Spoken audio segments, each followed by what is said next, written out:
നമസ്കാരം.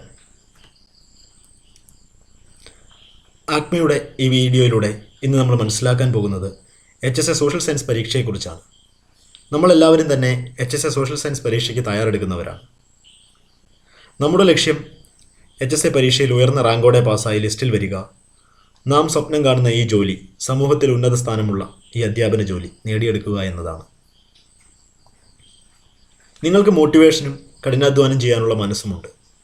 പക്ഷേ ചില ഉദ്യോഗാർത്ഥികളെങ്കിലും ഇത്തരം പരീക്ഷകളിൽ പിന്നോക്കം പോകുന്നത് പ്രോപ്പർ ഗൈഡൻസിൻ്റെ അഭാവത്തിൽ സിലബസ് ഓറിയൻറ്റഡ് ആയിട്ടുള്ള പഠനം സാധ്യമാകാത്തതിനാലാണ്.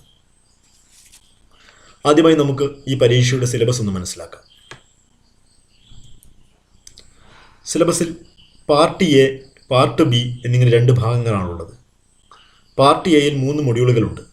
ഒന്നാമത്തെ മൊഡ്യൂളിൽ നവോത്ഥാനവും സ്വാതന്ത്ര്യ സമരങ്ങളും, രണ്ടാമത്തെ മൊഡ്യൂളിൽ പൊതുവിജ്ഞാനവും സമകാലിക സംഭവങ്ങളും, മൂന്നാമത്തെ മൊഡ്യൂളിൽ ടീച്ചിങ്ങിൻ്റെ രീതിശാസ്ത്രം എന്നിവയാണുള്ളത്. പാർട്ട് ബിയിൽ 8 മൊഡ്യൂളുകളുണ്ട്. മൊഡ്യൂൾ 1ലും 2ലും ചരിത്രവുമായി ബന്ധപ്പെട്ട ഭാഗങ്ങൾ, പ്രത്യേകമായി പറഞ്ഞാൽ വിവിധ സംസ്കാരങ്ങൾ, ലോകത്തെ സ്വാധീനിച്ച പ്രധാന വിപ്ലവങ്ങൾ, ലോകയുദ്ധങ്ങൾ, ജൈന ബുദ്ധ മതങ്ങൾ, ഇന്ത്യയിലെ വിവിധ ഭരണകാലഘട്ടം, ഇന്ത്യൻ സ്വാതന്ത്ര്യ സമരം, കേരള ചരിത്രം തുടങ്ങിയവയും, അതുപോലെ തന്നെ സാമ്പത്തിക ശാസ്ത്രവുമായി ബന്ധപ്പെട്ട 3ഉം 4ഉം മൊഡ്യൂളുകളിൽ വിവിധ സാമ്പത്തിക ശാസ്ത്ര തിയറികൾ, ബാങ്കിങ്, ഇന്ത്യൻ സമ്പദ്ഘടന, സാമ്പത്തിക വികസനം, പബ്ലിക് ഫിനാൻസ് അഥവാ പൊതുധനകാര്യം, കേരളത്തിൻ്റെ സമ്പദ്ഘടന എന്നിവ പഠന വിഷയങ്ങളാണ്.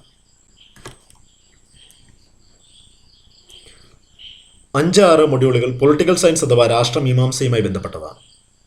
അതിൽ പരമാധികാരം, സിവിൽ സൊസൈറ്റി, ഫെഡറലിസം, നിയമവാഴ്ച, രാഷ്ട്രീയ പാർട്ടികൾ, ജനാധിപത്യം, ഭരണഘടന, മനുഷ്യാവകാശങ്ങൾ, അന്താരാഷ്ട്ര ബന്ധങ്ങൾ, അന്താരാഷ്ട്ര സ്ഥാപനങ്ങൾ,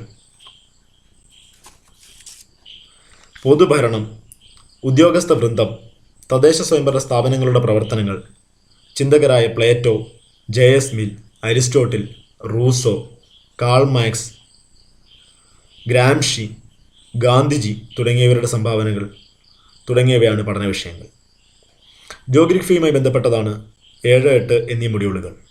അതിൽ സൗരയുധം, സമയവും കാലവും, ഭൂമി, സമുദ്രങ്ങളും ഭൂഖണ്ഡങ്ങളും, അന്തരീക്ഷവും അന്തരീക്ഷ പ്രതിഭാസങ്ങളും, ജനസംഖ്യ, കാലാവസ്ഥയും കാലാവസ്ഥാ വ്യതിയാനവും, ഇന്ത്യയുടെ ഭൂമിശാസ്ത്രം, ഇന്ത്യയിലെ കാലാവസ്ഥകൾ, മണ്ണിനങ്ങൾ, പ്രധാന കൃഷികൾ, കാർഷിക വിളകൾ, ഇന്ത്യയിലെ ഡാമുകളും ജലസേചന പദ്ധതികളും, അതുപോലെ തന്നെ വൈദ്യുത പദ്ധതികൾ, ഇന്ത്യയിലെ ധാതു നിക്ഷേപങ്ങൾ, ഗതാഗത വാർത്താവിനിമയ സംവിധാനങ്ങൾ, ഗതാഗത വാർത്താവിനിമയ മേഖലകൾ, കേരളത്തിലെ ഭൂമിശാസ്ത്രം തുടങ്ങിയവ പഠന വിഷയങ്ങളാണ്.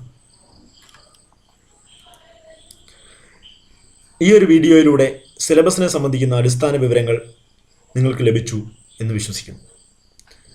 എല്ലാവർക്കും നന്നായി തയ്യാറെടുക്കുവാനും പഠിക്കുവാനും സാധിക്കട്ടെ. അപ്പോൾ നമുക്കൊരുമിച്ച് ആത്മീയയിലൂടെ മികച്ച വിജയം നേടാം.